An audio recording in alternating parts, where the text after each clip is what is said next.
नमस्कार दोस्तों। जिस प्रकार से बारिश में मेढक जो है बाहर आ जाता है, उसी प्रकार से जब चुनाव आ जाता है तब नेता लोग जो है ना आपको जो है घर घर जो है आकर आपसे मिलने लगता है। तो सेम नेता लोगों का जो है मेढक जैसी प्रवृत्ति है। और आप लोग 2024 का इलेक्शन में वैसे उम्मीदवार को वोट दीजिए जो आपके लिए हर संभव जो है और हर हमेशा जो है आपके लिए खड़ा रहता है और आपकी समस्याओं को सुनता है और आपके क्षेत्र का विकास करता है। वैसे ही कैंडिडेट को आप वोट देकर और उसको जो है जिताइए और लोकसभा भेजिए। आज की क्लास में हम लोग जो है लोकसभा से संबंधित जो भी इंपॉर्टेंट पॉइंट होगा सभी को हम लोग चर्चा करेंगे और साथ में दो इंपॉर्टेंट पॉइंट की आप आज जो है चर्चा होने वाली है, जिसमें से एक जो है धारा 144। धारा 144 क्या होता है? बहुत बार आप सुने होंगे। सीआरपीसी की जो धारा है 144 वो जो है भीड़ से संबंधित है कि कहीं पर आप भीड़ नहीं लगा सकते हैं। तो ये कब लगाया जाता है और ये कब तक लगा रहता है, इसके बारे में बात करेंगे।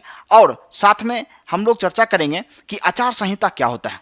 आप लोग बार बार सुने होंगे जैसे ही इलेक्शन आता है, कोई भी इलेक्शन हो और आचार संहिता लागू हो जाता है। आखिर आचार संहिता होता क्या है, इससे संबंधित जो है आज पूरी डिटेल्स हम लोग चर्चा करने वाले हैं। तो चलिए हम लोग जो है लोकसभा चुनाव 2024 लोकसभा चुनाव 2024 के बारे में हम लोग चर्चा करेंगे। सबसे पहले देखिए, लोकसभा जिसको हम लोग कहते हैं जनरल इलेक्शन, लोकसभा चुनाव मतलब होता है जनरल इलेक्शन होता है। और ये लोकसभा जो चुनाव इस बार होने वाली है और इनफैक्ट जो है कल से ही प्रारंभ हो जाएगी। कल जो है आप लोगों को जो है 19 अप्रैल जो है और 19 अप्रैल से जो है लोकसभा का इलेक्शन जो है स्टार्ट हो जाएगा। तो ये जो लोकसभा इलेक्शन है इस बार ये 18वीं लोकसभा है। इससे पहले आप लोग जो है 2019 में 17वीं लोकसभा का चुनाव आप लोग देखे थे और बीजेपी का गवर्नमेंट बना था और नरेंद्र मोदी जो है प्रधानमंत्री बने थे। इस बार जो है इसका रिजल्ट जो आएगा, देखिए कल से जो वोटिंग प्रारंभ है, लेकिन इसका रिजल्ट जो आएगा 4 जून को, 4 जून को इसका रिजल्ट आने वाला है। इस बार जो इलेक्शन हो रहा है उसका रिजल्ट जो है कब आपको देखने को मिलेगा? 4 जून को। और ये घोषणा जो है जो चुनाव आयोग के द्वारा घोषणा किया गया था इस बार का इलेक्शन का, वो क्या गया था आपको 16 मार्च को किया गया था, याद रखिएगा। यानी जो शेड्यूल जारी होता है कि कितने चरणों में इस बार चुनाव होगा, किन किन फेज में किन किन राज्यों में चुनाव होगा, ये सब जानकारी जो है आपको चुनाव आयोग की वेबसाइट पर जाकर आपको मिल जाएगी। तो 16 मार्च को जो है चुनाव आयोग के द्वारा जो है ये जारी कर दिया गया था और इसी को कहते हैं चुनावी घोषणा, चुनावी बिगुल बज चुका था। कब? 16 मार्च को। और 4 जून को इसका क्या हो जाएगा? रिजल्ट होगा और 4 जून को आपको पता चल जाएगा कि भारत का अगला प्रधानमंत्री कौन होने वाला है।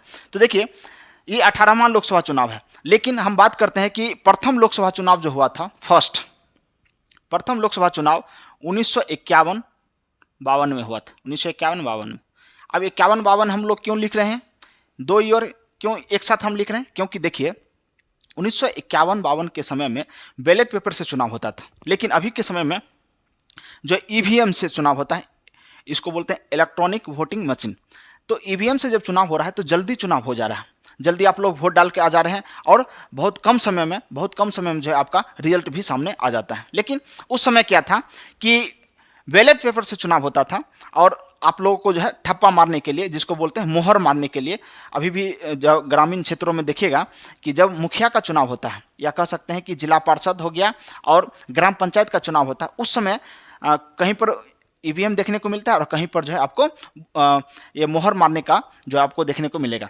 तो देखिए 1951 में क्या हुआ था, सितंबर अक्टूबर के महीना में, अक्टूबर लास्ट था, उस महीना में चुनाव स्टार्ट हुआ था और जाके जो है फरवरी मार्च के आसपास जो है जाकर फाइनली जो है इसका काउंटिंग हो गया था।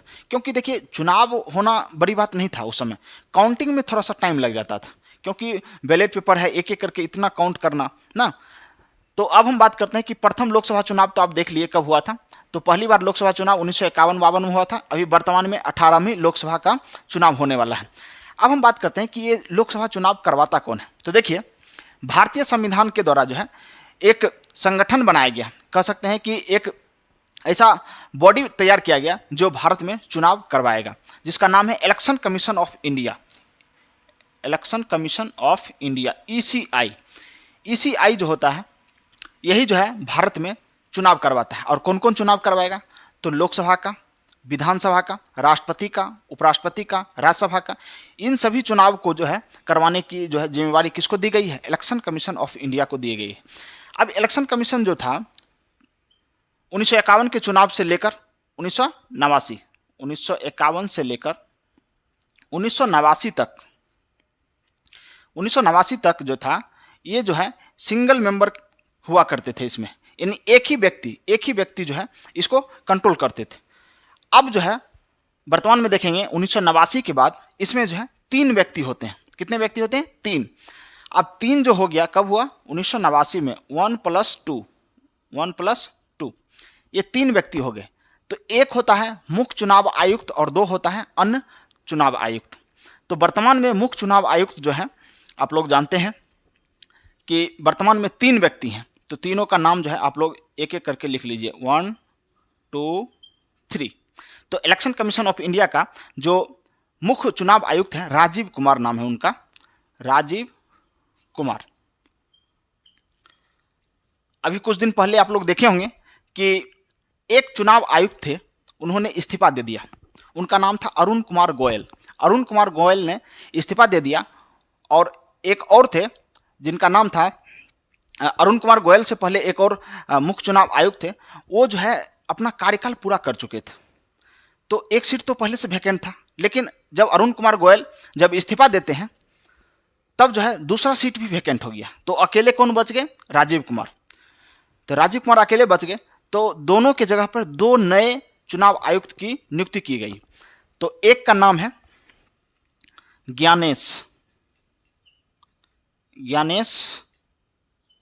कुमार गुप्ता जी हैं, ज्ञानेश कुमार गुप्ता।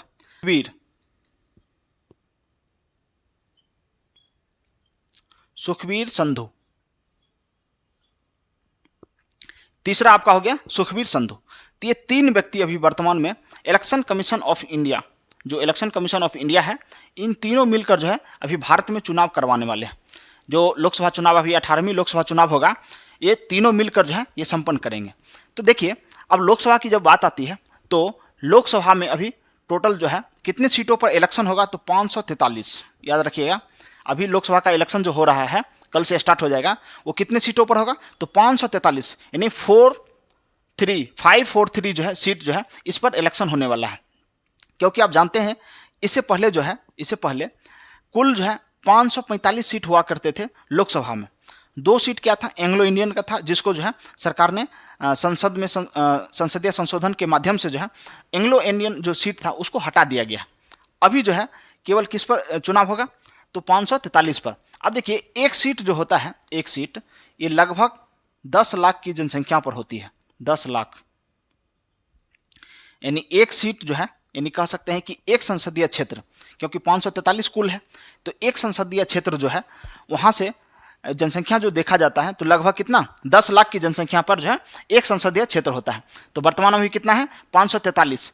अभी 2026 में जो है परिसीमन होने वाला है और लोकसभा और राज्यसभा, विधानसभा सभी का सीट जो है इंक्रीज होने वाला है, परिसीमन होगा उसके बाद।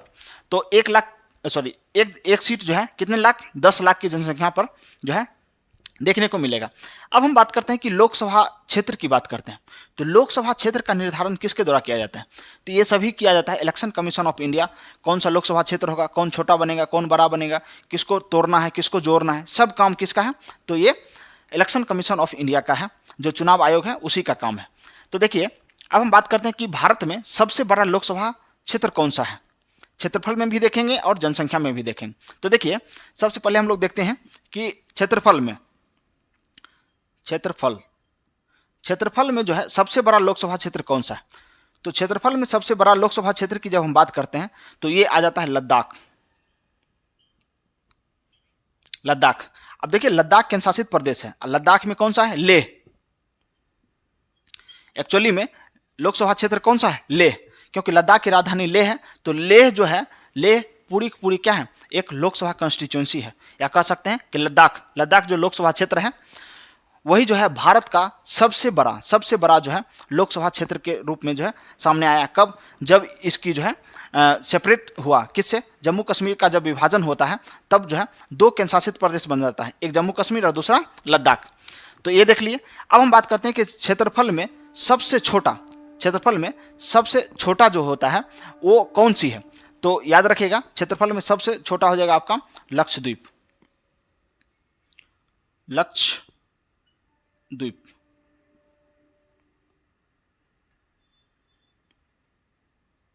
लक्षद्वीप तो क्षेत्रफल में सबसे छोटा आपका हो जाएगा लक्षद्वीप। तो याद रखिएगा कि क्षेत्रफल में सबसे बड़ा लोकसभा क्षेत्र कौन सा है? तो लेह हो जाएगा, और सबसे छोटा लक्षद्वीप। अब हम बात करते हैं जनसंख्या में। जनसंख्या में देखिए, जनसंख्या, तो जनसंख्या में भी 2 लोकसभा क्षेत्र याद रखना पड़ेगा आपको। देखिए, एक लोकसभा क्षेत्र है मलकानगिरी। मलकानगिरी जो है पहले हुआ करता था आंध्र प्रदेश में, लेकिन वर्तमान में जो है तेलंगाना का पार्ट है। जो तेलंगाना स्टेट है, 2 जून 2014 को तेलंगाना राज्य का निर्माण हुआ था, और उसी समय मलकानगिरी जो है किस में आ गया? तो तेलंगाना स्टेट में आ गया। तो अभी वर्तमान में देखेंगे तो तेलंगाना का जो मलकानगिरी जो लोकसभा क्षेत्र है वो भारत का ही नहीं, पूरे विश्व का सबसे बड़ा जो है लोकसभा क्षेत्र है जनसंख्या की दृष्टि से।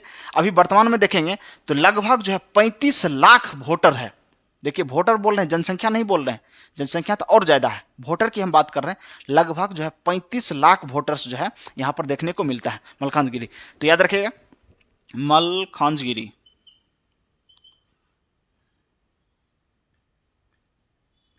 मलकानगिरी ये कहाँ पर आ जाएगा? तेलंगाना। और सबसे छोटा की बात करेंगे जनसंख्या में तो यह हो जाएगा चांदनी चौक। चांदनी चौक, चांदनी चौक हो जाएगा आपका। तो आप देख लीजिए कि क्षेत्रफल में सबसे बड़ा हो जाएगा लेह, और जनसंख्या में सबसे बड़ा कौन होगा? मलकानगिरी। तो मलकानगिरी कहाँ पर पड़ता है? तो आपको तेलंगाना में देखने को मिलता है। आगे हम बात करेंगे कि इलेक्शन कमीशन ऑफ इंडिया के द्वारा जो है ये सब जो इन्फॉर्मेशन आपको दिया गया है कि अभी राजीव कुमार वर्तमान में क्या है? चीफ इलेक्शन कमिश्नर है, यानी मुख्य चुनाव आयुक्त। तो आपको याद रखना पड़ेगा राजीव कुमार, और ज्ञानेश जो है और सुखबीर सिंह संधू, ये दोनों जो हैं उप चुनाव आयुक्त कह सकते हैं इसको, या अन्य चुनाव आयुक्त कह सकते हैं। तो ये हो गया, ये इन्फॉर्मेशन आप लोग नोट कर सकते हैं। फिर आगे हम लोग बढ़ते हैं कि देखेंगे कि इलेक्शन कमीशन ऑफ इंडिया जो होता है उसका जो संविधान में वर्णन किया गया है, तो कौन कौन से अनुच्छेद जो है इलेक्शन कमीशन ऑफ इंडिया के अंदर आता है, क्योंकि उसके बारे में चर्चा करना बहुत ही जरूरी है, क्योंकि उसी के माध्यम से जो है आप लोगों को वोट देने का अधिकार बनता है। जैसे आप लोग जो है जाते हैं वोट गिराने के लिए, तो कौन सा ऐसा संविधान का अनुच्छेद है जो आपको कहता है कि आप जो है वोट डाल सकते हैं। तो आगे हम बात करते हैं। देखिए, इलेक्शन कमीशन ऑफ इंडिया, सबसे पहली बात जो है ईसीआई। ईसीआई जो है ये क्या है? संवैधानिक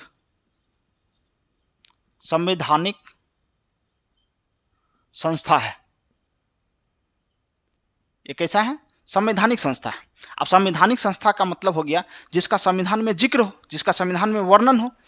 तो देखिए, इसका वर्णन जो है संविधान में अनुच्छेद 324 से 329 तक, अनुच्छेद 324 से 329 तक जो है संविधान में इसकी चर्चा देखने को मिलता है। अब एक एक करके हम सभी आर्टिकल की हम चर्चा करेंगे, आखिर इसमें क्या बोला गया है संविधान के द्वारा। तो चलिए, सबसे पहले हम लोग देखेंगे कि 324 क्या कहता है। देखिए, आर्टिकल 324 कहता है कि भारत में कोई भी चुनाव हो, 2 चुनाव को छोड़कर, एक हो गया नगर निगम का चुनाव और दूसरा हो गया पंचायत का चुनाव। तो पंचायत का चुनाव हो गया या नगर निगम का चुनाव हो गया, यानी स्थानीय निकाय और शहरी स्थानीय निकाय, ये दोनों का इलेक्शन को छोड़कर बाकी जितना भी इलेक्शन भारत में होगा सभी को नियंत्रण करने का अधिकार, सभी को जो है पूरी तरीके से जो है व्यवस्थित करने का अधिकार किसको रहेगा? तो इलेक्शन कमीशन ऑफ इंडिया को। तो इसको आर्टिकल 324 में लिखा गया है कि सुचारू रूप से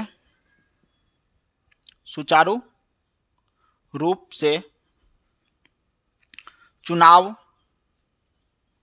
संपन्न, अब ये तो समझ में आ गया आपको, सुचारू रूप से चुनाव जो है संपन्न कराने का जो है काम जो है किसको दिया गया है? इलेक्शन कमीशन ऑफ इंडिया को दिया गया है। और इसके अलावा जो है नियंत्रण पूरे इलेक्शन के दौरान जितना भी मामला आएगा सभी पर नियंत्रण रखने का काम कौन करेगा? इलेक्शन कमीशन ऑफ इंडिया करेगा।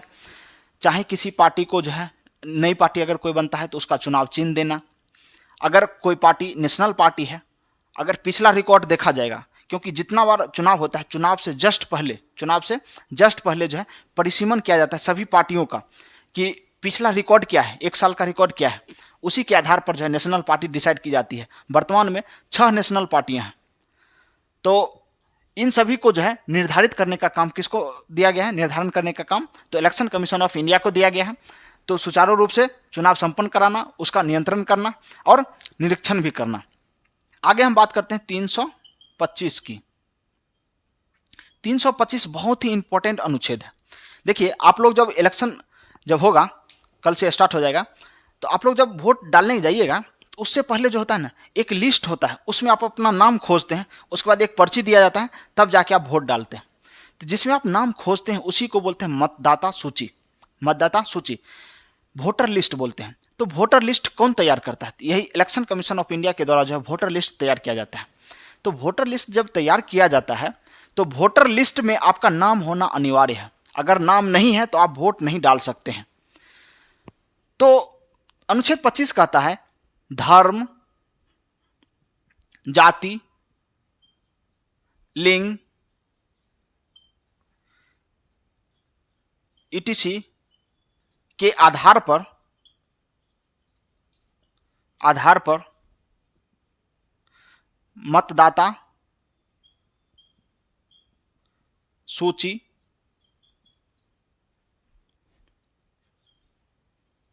के अयोग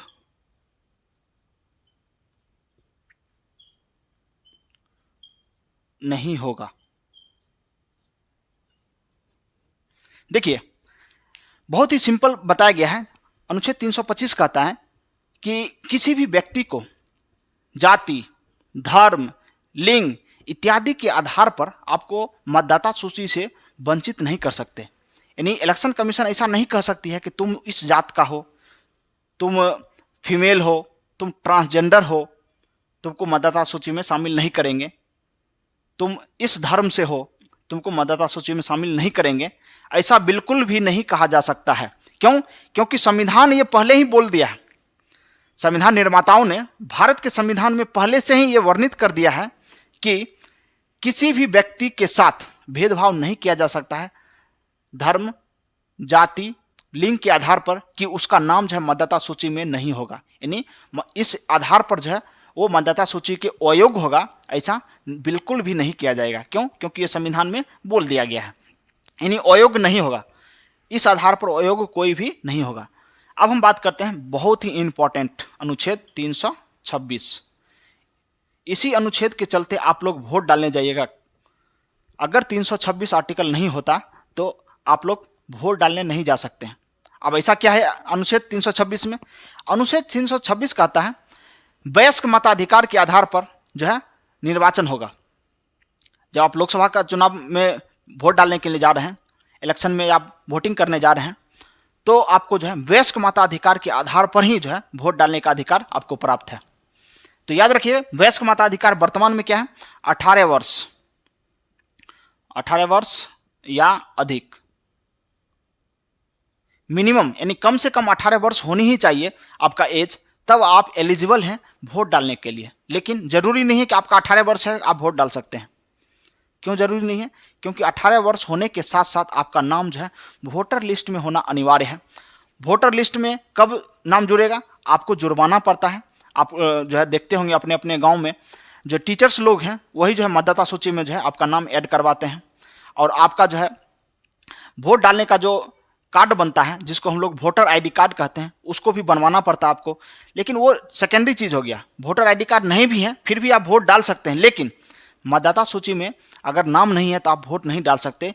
अगर आप 18 साल पूरा भी कर लिए, अगर मतदाता सूची में आपका नामांकन नहीं है, आप वोट नहीं डालिएगा। ये नियम के विरुद्ध है। आप इसलिए हम आज वीडियो हमको बनाने का यही मकसद था कि आप लोगों को जानकारी दे दें पूरी तरीके से कि आखिर इलेक्शन में क्या क्या समस्याएं उत्पन्न होती हैं और क्या क्या नॉलेज, क्या क्या जानकारी आपको होनी चाहिए। तो चलिए देखते हैं 326 क्या कहता है कि वयस्क मताधिकार के आधार पर वयस्क मताधिकार। अब वयस्क मताधिकार जो होता है वर्तमान में 18 साल निर्धारित है, लेकिन भारत जब स्वतंत्र हुआ और पहली बार 1951-52 में जब इलेक्शन हुआ था, उस समय जो है 21 वर्ष को जो है वयस्क मताधिकार डिसाइड किया गया था। तो 21 वर्ष से 18 वर्ष कब किया गया? ये किया गया 1989 में 61वां संविधान संशोधन करके 61 यानी 61वां संविधान संशोधन किया गया भारत में, भारत के संविधान में। तब जाकर जो है आपका वयस्क मताधिकार की आयु जो है 21 वर्ष से घटाकर कितना कर दिया गया? 18 वर्ष। याद करिए, उस समय राजीव गांधी प्रधानमंत्री हुआ करते थे और उसी समय जो है इसमें फेरबदल किया गया और 21 वर्ष से घटाकर इसकी आयु कितनी कर दी गई? 18 वर्ष कर दी गई।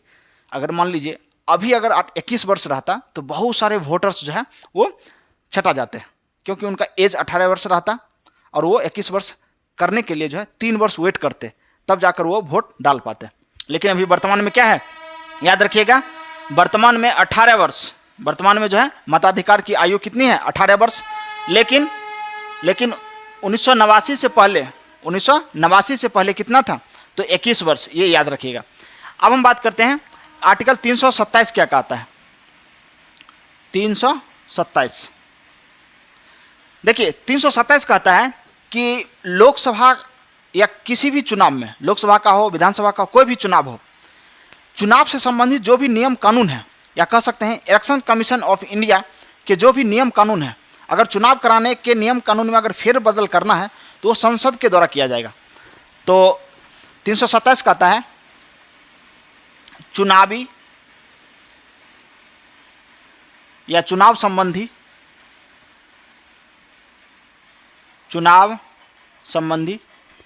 कानून संसद बना सकती है।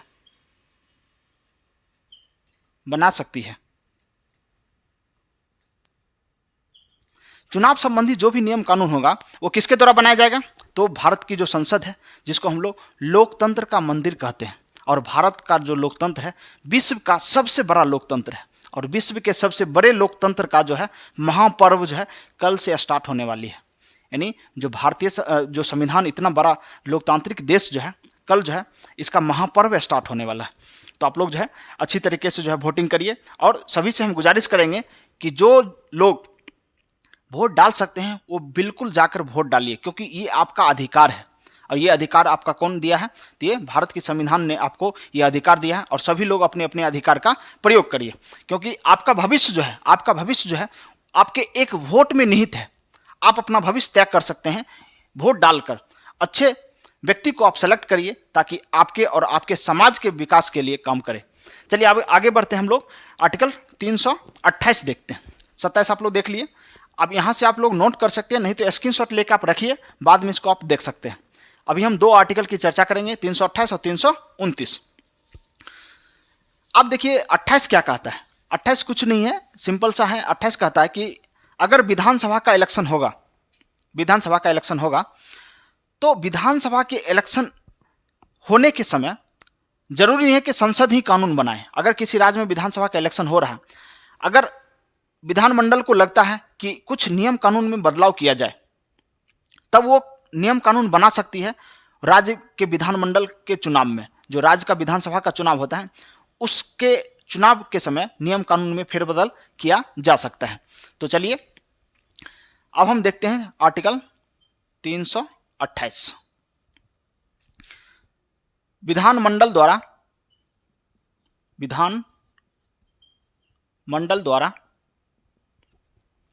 चुनाव संबंधी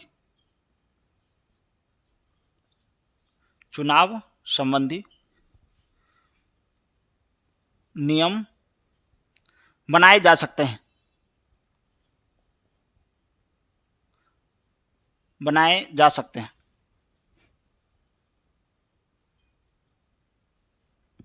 याद रखिएगा, आर्टिकल 328 कहता है विधानमंडल द्वारा जो है चुनाव संबंधी नियम बनाए जा सकते हैं। क्योंकि बार बार संसद जरूरी नहीं है कि नियम कानून बनाए। अगर मान लीजिए संसद कोई कानून बना भी देती है, उसके बाद भी कुछ त्रुटि रह जाता है, कुछ बच जाता है कि नहीं ये चीज़ भी जोड़ना है, तो विधानमंडल को भी ये अधिकार दिया गया है। ये भारत के संविधान आर्टिकल 328 देती है।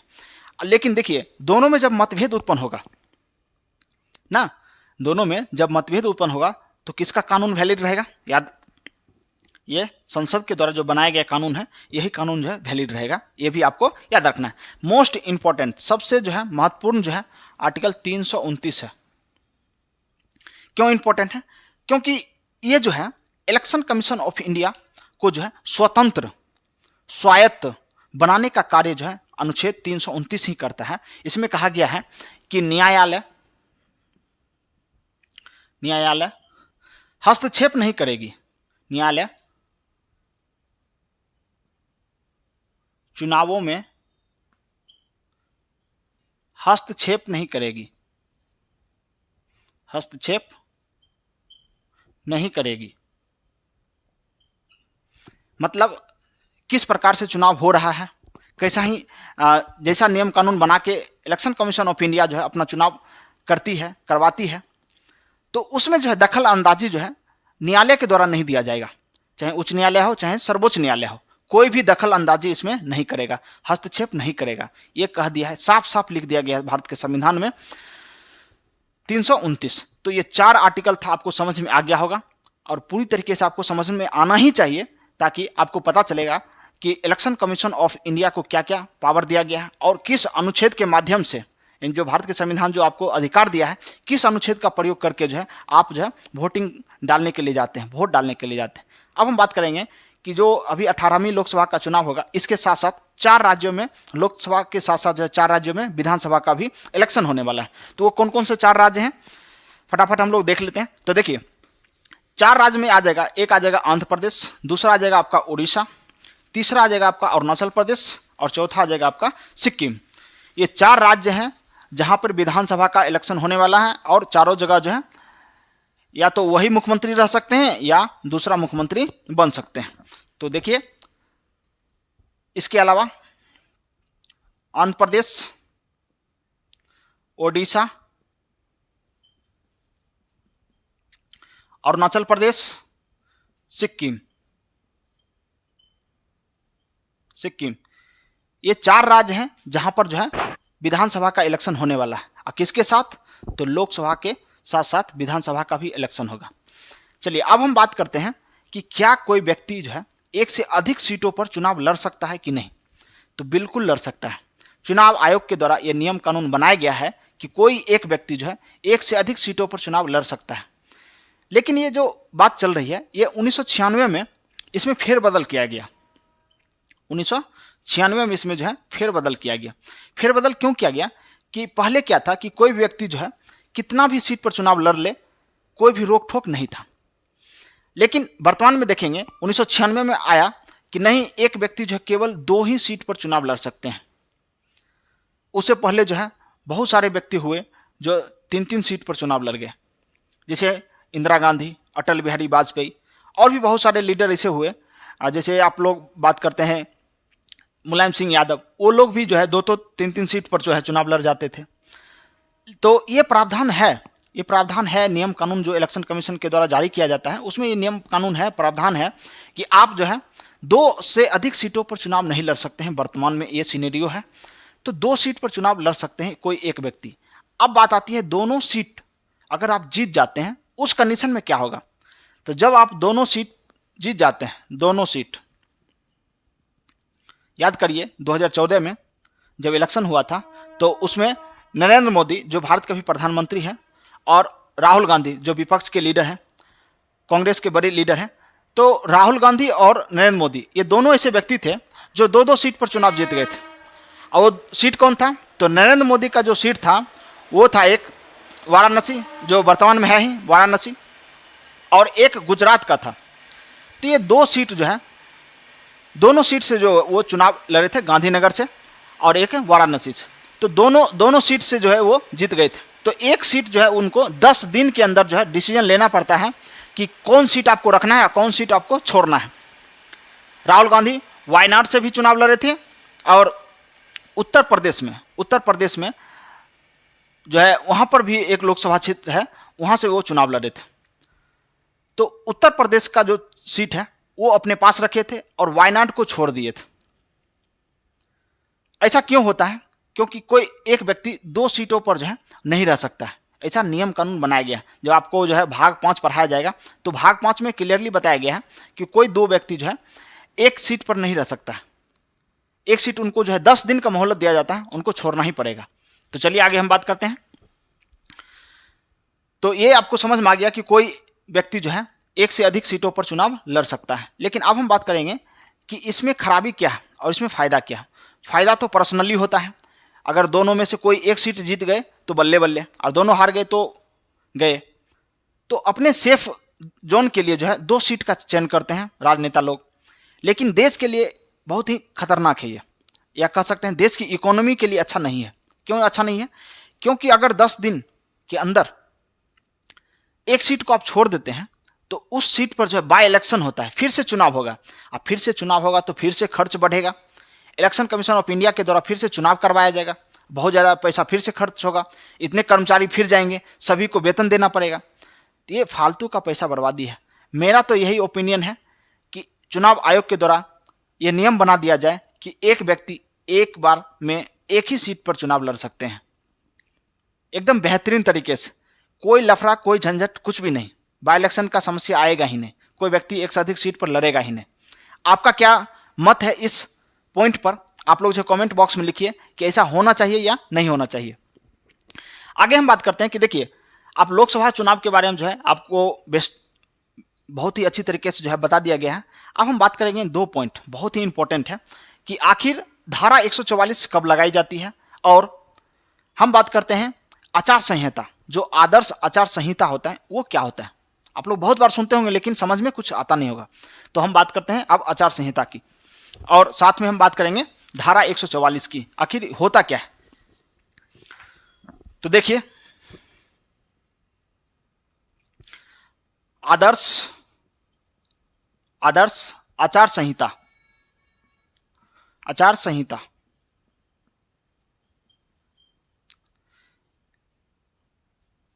MCC, model code of conduct, model code of conduct. ये जो आदर्श आचार संहिता है आखिर ये है क्या? बहुत बार आप सुनते होंगे लेकिन समझ में आता नहीं होगा, आज बिल्कुल आ जाएगा आपको।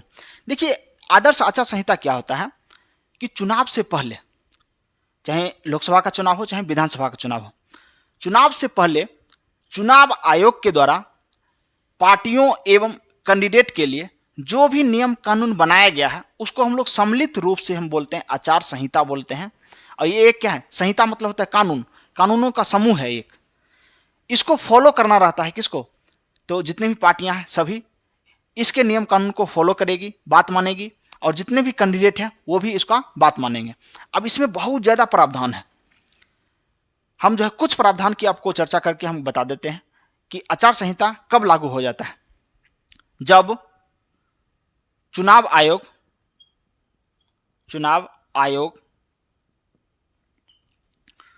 चुनाव की घोषणा कर देती है, तब चुनाव की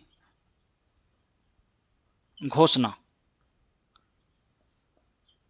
करने के बाद चुनाव आयोग जो होता है वो चुनाव की घोषणा, जैसे इस बार जो है 16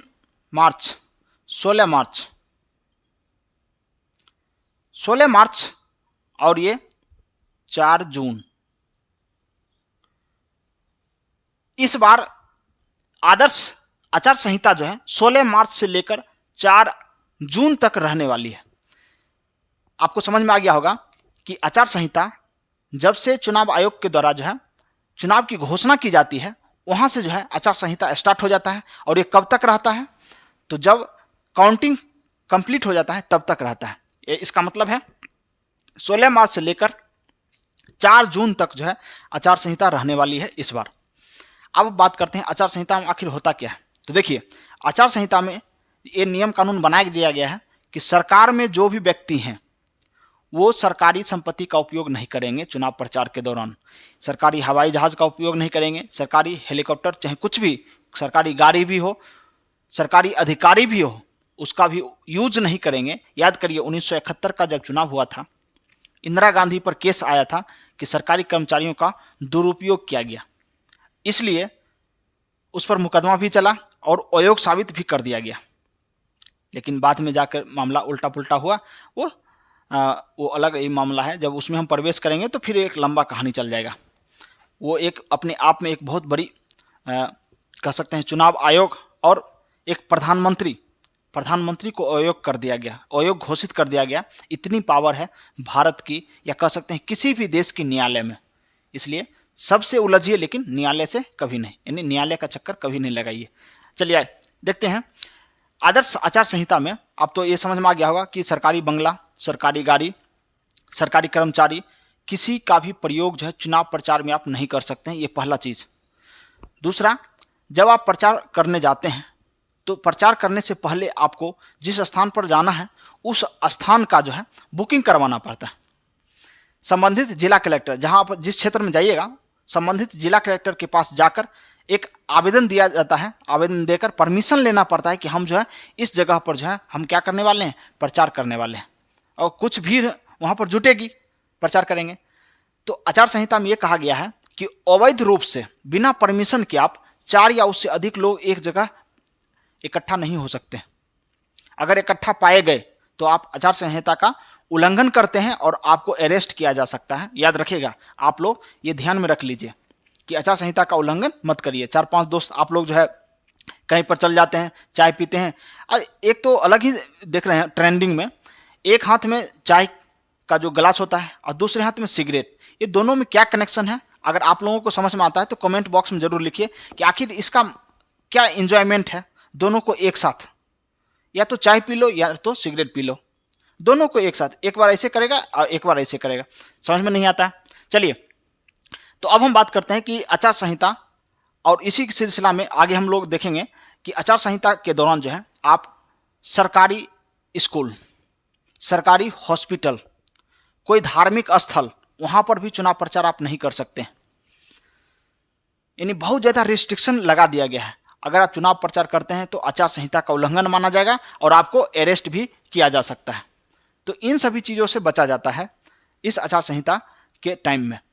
तो इसके अलावा भी बहुत सारा प्रावधान है, आप चाहते हैं तो गूगल में जाकर सर्च करके पढ़ सकते हैं। लेकिन एक बेसिक आइडिया जो है आपको समझ में आ गया होगा कि प्रचार जब आप करते हैं तो आपको परमिशन लेना पड़ता है, और स्कूल, कॉलेज, मंदिर, इस पर आप प्रचार नहीं कर सकते हैं। और एक चीज़ और, जितने भी कैंडिडेट चुनाव में अपना नामांकन किए हैं उन सभी में जाति, धर्म, इन सभी के आधार पर जो है बटे हुए लोग हैं। लेकिन चुनाव आयोग के नियम कानून में, जो आचार संहिता में कानून में आता है कि हिंदू धर्म को छोड़कर अन्य जितने भी धर्म हैं, जितने भी धर्म के लोग हैं, उनके कैंडिडेट जो है धर्म के आधार पर वोट नहीं मांग सकते हैं। अगर कहते हैं कि हम ईसाई धर्म के लोग हैं, आप हमको वोट दीजिए, हम हिंदू धर्म के लोग हैं, आप हमको वोट दीजिए, आप मुस्लिम धर्म के लोग हैं, हमको वोट दीजिए, तो मुस्लिम धर्म के लोग या अन्य धर्म के लोग अगर कहते हैं कि धर्म के आधार पर वोट दीजिए, तो उनकी जो है कैंडिडेचर जो है रद्द कर दी जाएगी। यानी जो भी कैंडिडेट अपना नामांकन किए हैं उसका पात्रता जो है वो रद्द कर दिया जाएगा चुनाव आयोग के द्वारा। तो इसका मतलब हो गया कि भारत में जो है धर्म के आधार पर आप जो है वोट नहीं मांग सकते हैं। लेकिन हिंदू धर्म को छोड़कर, हिंदू धर्म पर ये नियम, क्योंकि ये जो है सुप्रीम कोर्ट का आदेश है, सुप्रीम कोर्ट के आदेश के अनुसार जो है हिंदू धर्म को छोड़ दिया गया। क्योंकि हिंदू धर्म जो है माइनॉरिटी में नहीं आता है, हिंदू धर्म मेजोरिटी में आता है, क्योंकि अधिकांश भारत की जनता हिंदू है। इसलिए हिंदू धर्म को जो है थोड़ा सा ये एक तरह से कह सकते हैं प्रोटेक्शन दिया गया है। तो ये इतना आपको याद रखना है। अब हम बात करते हैं कि थोड़ा सा 144 जो धारा है, आईपीसी की धारा जो है 144 है, ये क्या कहता है? ये कहता है कि आचार संहिता जब लागू हो गया, आचार संहिता जब लागू हो गया तो क्या हो गया कि 4 से अधिक लोग जो है एक जगह नहीं पकड़े जाएं तो अच्छा है। अगर पकड़े गए तो पुलिस जो है आपको जो है ससुराल उठा के ले जाएगी, और वहाँ से जो है साली जो है अच्छी अच्छी जो है पकवान जो आपको देगी खाने के लिए, और सुबह शाम जो है वो बेलन लेके भी आपका स्वागत करेगी। तो इसलिए जो है आईपीसी की धारा जो है 144 कहता है कि किसी भी जगह जो है बिना परमिशन के जो है आप एक जगह नहीं रह सकते हैं। यह इसलिए लागू किया जाता है ताकि दंगा को रोका जा सके, जो दंगा होता है उसको रोका जा सके, और जितना भी एक तरह से कह सकते हैं कि लड़ाई झगड़ा, मारपीट, इन सब से बचा जा सके, इसलिए जो है 144 लगाया जाता है। अब 144 जो है काम उस दौरान ज़्यादा करता है जब वोट स्टार्ट हो जाता है, जब वोटिंग स्टार्ट हो जाती है। मान लीजिए ये आपका जो है वोटिंग बूथ है, इलेक्शन बूथ जिसको कहते हैं वोटिंग बूथ, ये गोला हो गया वोटिंग बूथ, और यहाँ से 200 की रेडियस, 200 मीटर इधर, 200 मीटर इधर, 200 मीटर इधर, 200 मीटर इधर, चारों साइड जो है 200 मीटर का रेडियस ले लीजिए, 200 मीटर का रेडियस ले लीजिए। ऐसे गोला बनाइए 200 मीटर का रेडियस, यानी जहाँ पर आपका पोलिंग बूथ है, वोटिंग करने का जो है आपका जो पोलिंग बूथ बनाया गया है, वहाँ से 200 मीटर का रेंज जो रहेगा उसमें आप लोग इकट्ठा नहीं रह सकते हैं, यानी कोई व्यक्ति दिखना नहीं चाहिए। पहले तो बहुत ज़्यादा जो है मारपीट होता था, जब हम लोग छोटे थे तो देखते थे ब्लैक कमांडो आती थी, ब्लैक कमांडो। जैसे ही बूथ के आसपास किसी अवैध व्यक्ति को देखा, इतना डंडा बरसाना शुरू करता था, इतना मारता था। पहले जीप हुआ करता था पुलिस के पास, जीप अभी भी है कुछ, लेकिन अब तो जो है बंद गाड़ी आने लगी है, स्कॉर्पियो, बोलेरो, ये सब गाड़ी आने लगी है। तो क्या होता था, जीप से जैसे ही कूदती थी पुलिस, अब मारती थी, भागा भागा के दूर दूर तक जो है सबको मारती थी। लेकिन अब थोड़ा सा कंट्रोल हो गया, अब बात से समझा देती है कि तो आप लोग जो है साइड हो जाइए, धारा 144 लगा हुआ है, आप लोग एक जगह नहीं रहिए, आप लोग दूर चले जाइए, पोलिंग बूथ से दूर चले जाइए। तो इतना आपको समझ में आ गया। तो ये जो है आपको समझ में आ गया। अब आचार संहिता के दौरान जो है एक और इम्पोर्टेंट चीज़ याद रखिएगा कि मान लीजिए कल चुनाव होने वाला है, मानना क्या, कल चुनाव स्टार्ट हो रही है, 19 अप्रैल है कल, और अब 19 अप्रैल से जो है वोटिंग स्टार्ट हो रहा है लोकसभा का। तो इससे मान लीजिए अगर सुबह 7 बजे अगर स्टार्ट हो रही है, तो सुबह 7 बजे से पहले जो है 48 घंटा पहले चुनाव प्रचार बंद हो जाना चाहिए। अगर चुनाव प्रचार आप करते हैं तो आपको जो है आचार संहिता के उल्लंघन के खिलाफ आपको गिरफ्तार किया जा सकता है। ये आप नोट करिएगा कि वोटिंग होने से, जिस समय वोटिंग स्टार्ट होगा उससे 48 घंटा पहले चुनाव प्रचार को बंद कर दिया जाता है। ये किसके अनुसार, तो यही आदर्श आचार संहिता के नियम कानून में ये लिखा हुआ है।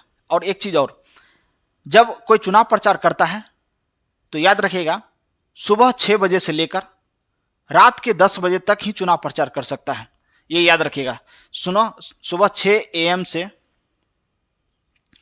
शाम के 10 PM तक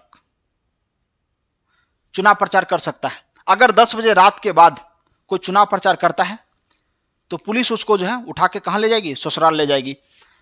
अगर चुनाव प्रचार करता है और आपका जो है नींद हराम हो रहा है या कुछ भी हो रहा है, आप जाके थाना में कंप्लेन कर सकते हैं। तो इस प्रकार से जो है आप देख लिए कि 144 क्या होता है और आचार संहिता क्या होती है। तो आज की क्लास में जो है आप लोगों को जो है चुनाव से संबंधित जो भी समस्याएं इससे पहले उत्पन्न हुई, हो सकता है कि उस समस्या को हम दूर कर पाएँ। तो उम्मीद करते हैं कि आज की क्लास में आपको जो है बहुत अच्छा इन्फॉर्मेशन मिला होगा। और इस प्रकार की वीडियो को देखने के लिए आप लोग क्या करिए, इस चैनल को, जो अभी GS क्लासेस का चैनल है, इसको सब्सक्राइब करिए और अपने दोस्तों में इसको शेयर करिए। और अधिक से अधिक लोगों तक जब ये वीडियो पहुंचेगा तब क्या होगा, सभी को इन्फॉर्मेशन प्राप्त होगा। और उम्मीद करते हैं कि आपको ये वीडियो पसंद आया होगा, तो इसको लाइक करिए और इसको जो है सब्सक्राइब कर लीजिए। और जो भी आपको दिक्कत लगे या जो त्रुटियां, अगर मान लीजिए हमसे होता है कि फॉलो में कुछ त्रुटियां निकल जाती है, तो आप कमेंट बॉक्स में आप लिख सकते हैं कि सर यहाँ पर ये आप त्रुटि हो गया, अब इसको ठीक कर दीजिए। तो वो भी हम लोग एक्सेप्ट कर लेंगे, अगले वीडियो में कह देंगे। तो इस प्रकार से आज की क्लास जो है हम लोग जो है बहुत, देखिए पसीना भी आ रहा है, क्यों, क्योंकि फैन को हम बंद करके जो है वीडियो बना रहे हैं। फैन जब स्टार्ट कर देते हैं तो बहुत ज़्यादा साउंड आने लगता है, बंद कमरे में जो है बहुत ज़्यादा साउंड आने लगता है, इसलिए इतना पसीना आपको देखने को मिल रहा है। तो उम्मीद करते हैं आपको वीडियो पसंद आया होगा। आप लोग अच्छे से रहिए, अपने आसपास के लोगों से मिलजुल कर रहिए, अपने आप को एक ऐसा बेहतर इंसान बनाइए ताकि महिलाएं आपके साथ सजग, सुरक्षित और सम्मानित महसूस कर सके। मिलते हैं नेक्स्ट क्लास में। जय हिंद।